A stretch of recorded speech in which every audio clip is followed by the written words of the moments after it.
Pyramids are always associated with Egypt, but did you know that Sudan is home to more pyramids than Egypt? Did you know that? The ancient Nubian pyramids, I love the word Nubian, in Sudan are recognized as a UNESCO World Heritage Site. Did you also know that there was once an underwater village in the Red Sea of Sudan? Famous oceanographer Jacques Cousteau created the project in 1962 to prove that it is possible for humans to live underwater. Today, the remains of only the underwater garage are present. Welcome to Wisdom of Africa, your weekly wisdom dosage. In this video, I'll break down the meaning of 5 Sudanese proverbs. So, let's get started.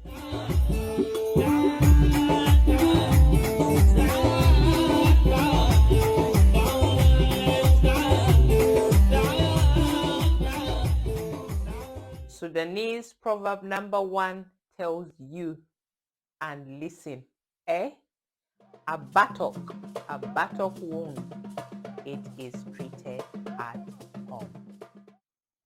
This proverb means that even in an emergency, even if you require rapid intervention, treatment of wounds to private parts should be covered and hidden.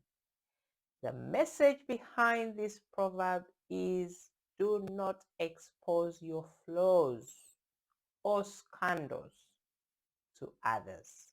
I'll give you an example.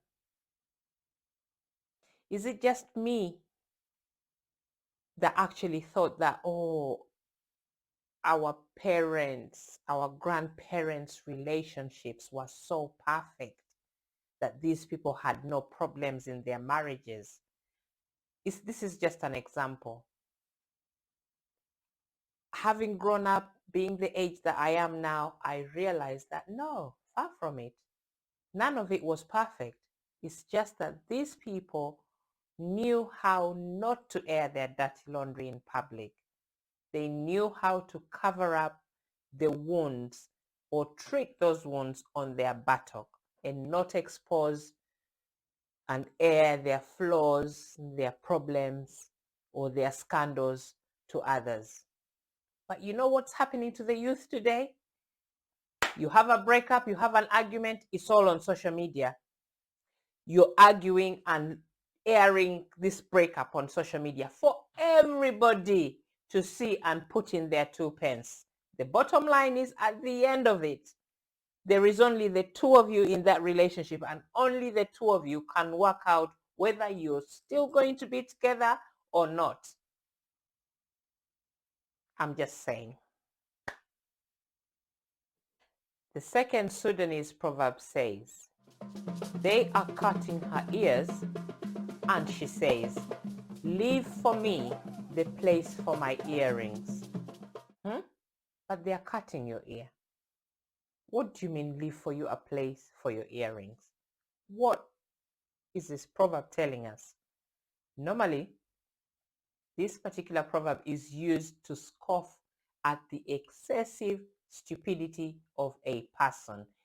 So, in a nutshell, the person is so stupid worrying about the prettiness of the earring and not worrying about the fact that the ear is being cut off. It brings us to the third Sudanese proverb, and it says, whoever has the henna applies it to his buttocks. Do you realize how much Africans use buttocks and private parts in proverbs? Whoever has the henna applies it to his buttocks. Listen, if I have the henna, I can do whatever I want with my henna.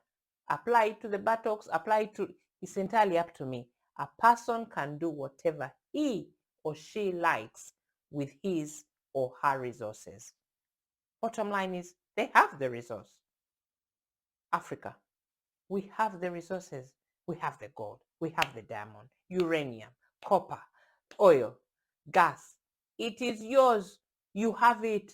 You feel like putting it and spreading it on your buttocks. So be it. A person can do whatever he or she likes with their resource. Do what you like with your resource. It brings us to our fourth Sudanese proverb, and it says, he carried the sheep, farted, obviously from the heavy weight, and then he said he is only accustomed to carrying calves. Hmm? You're carrying the sheep. The weight has made you fat. And then you're like, oh, you're only accustomed to carrying calves. Come on. What is the meaning of this proverb? It's normally used and it's said of a person who has failed to carry out very easy tasks, but then asks to be given a harder one. You're only accustomed to carrying calves. Really?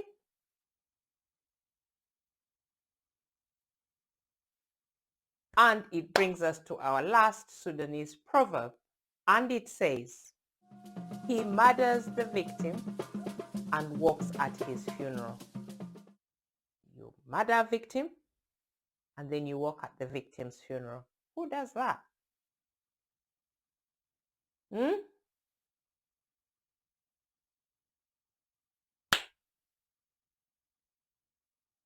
Examples on our continent.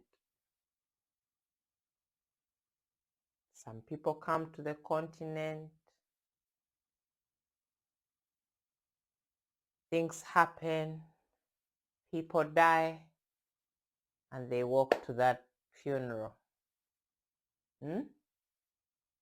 Trying to absolve themselves of any responsibility with crocodile tears, or remove any suspicion of their involvement in, the bad deeds that have happened to us.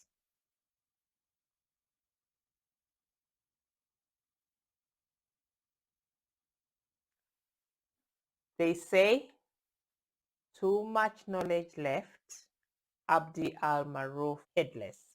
Too much. They say too much knowledge left Abdi al-Maruf headless.